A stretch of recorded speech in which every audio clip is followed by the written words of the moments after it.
Hello दोस्तों, आइए चलिए सुनते हैं आज की कहानी। बहुत समय पहले जावा नाम का साम्राज्य हुआ करता था। वहाँ सीधी मांत्रा नामक एक ब्राह्मण रहा था। वह बहुत ज्ञानी था। राजा भी उसके ज्ञान से काफ़ी प्रसन्न रहते थे, इसलिए उन्होंने ब्राह्मण को सारी सुख सुविधाएं दे रखी थी। कुछ समय बाद सीधी मांत्रा ने एक खूबसूरत कन्या के साथ शादी कर ली। विवाह के कुछ समय बाद उन्हें एक बेटा हुआ, जिसका नाम मानिक रखा गया।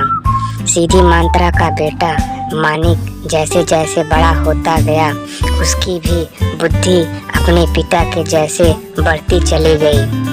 मानिक के ज्ञान से राजा भी काफ़ी प्रसन्न रहते थे। धीरे धीरे कर मानिक को पूरे राज्य में अपने पिता जैसा सम्मान मिलने लगा।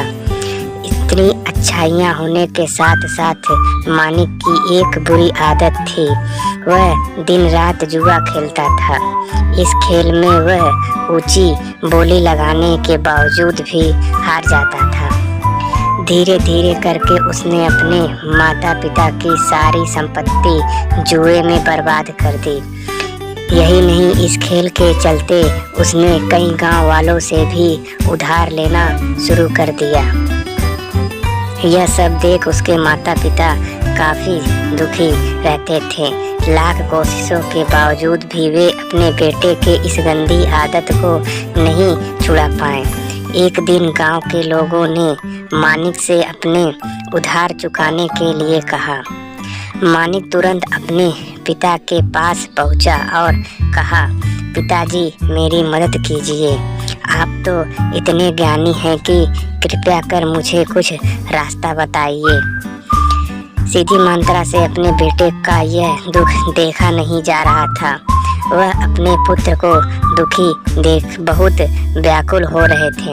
एक दिन ब्राह्मण सिद्धि मांत्रा ने तय किया कि वह आसपास के गांव में भी जाकर पूजा पाठ कराएंगे और अपने बेटे के उधार को चुकाने की कोशिश करेंगे।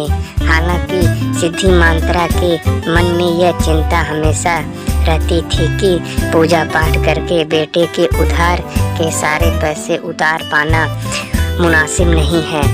एक दिन यही सब सोचते सोचते सिद्धि मांत्रा को नींद आ गई।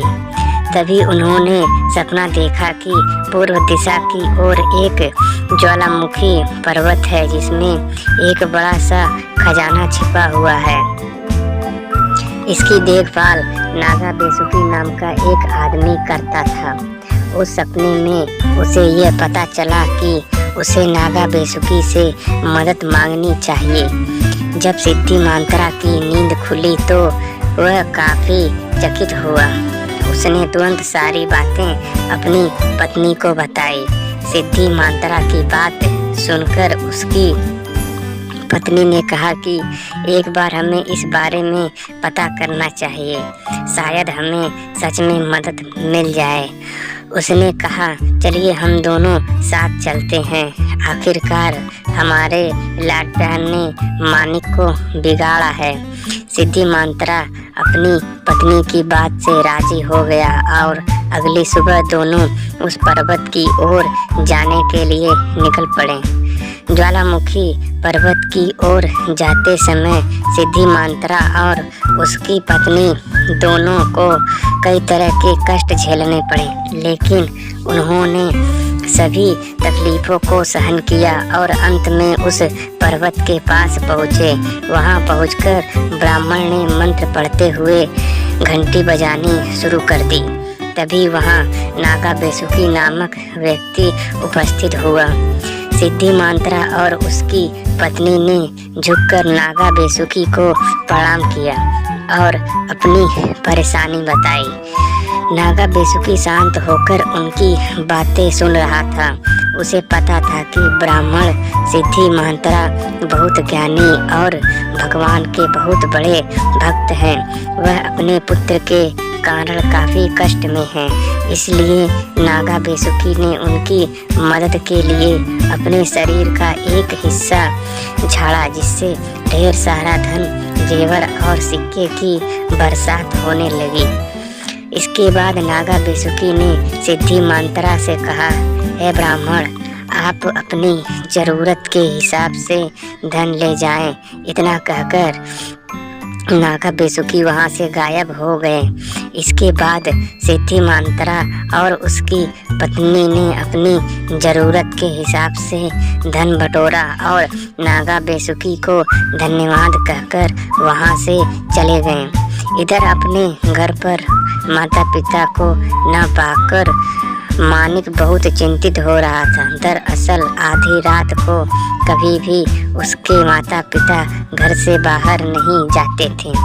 उसे डर था कि उसके माता पिता उसके कारण किसी मुसीबत में न फंस गए हों, क्योंकि उन्होंने उसे वचन दिया था कि जब तक वे उसके उधार चुकाने के लिए कोई व्यवस्था न कर लें वह घर नहीं लौटेंगे। तभी अचानक दरवाजे पर खटखट की आवाज़ सुनाई दी। मानिक दौड़कर दरवाज़ा खोलने पहुंचा। उसने देखा कि उसके माता पिता लौट आए थे। यह देख वह बहुत खुश हुआ। उसने तुरंत उनसे पूछा कि वे कहाँ गए थे, लेकिन उन्होंने मानिक के प्रश्न को टाल दिया और उससे दूसरी बात करने लगे। अगली सुबह उन्होंने मानिक को ढेर सारा धन दिया और कर्ज चुकाने के लिए कहा। अपने माता पिता के पास इतना सारा धन देखकर मानिक को काफ़ी आश्चर्य हुआ। उसने उनसे पूछा कि इतना सारा धन कहाँ से आया, लेकिन उन्होंने उसे कुछ नहीं बताया। अंत में मानिक को अपनी गलती का एहसास हुआ और उसने अपने माता पिता से माफ़ी मांगी और उन्हें वचन दिया कि वह अब दोबारा ऐसी गलती नहीं करेगा। इसके साथ ही वह अपने पिता के साथ पूजा पाठ में जुट गया। कहानी से सीख। इस कहानी से हमें यह सीख मिलती है कि हर किसी को अपनी गलतियों को सुधारने का मौका मिलना चाहिए, क्योंकि जो अपनी गलती सुधार लेता है वही एक अच्छी इंसान बनता है। दोस्तों, कमेंट बॉक्स में ज़रूर बताएं कि यह कहानी आपको कैसी लगी और ऐसे ही कहानी के लिए चैनल को सब्सक्राइब और फॉलो ज़रूर करें।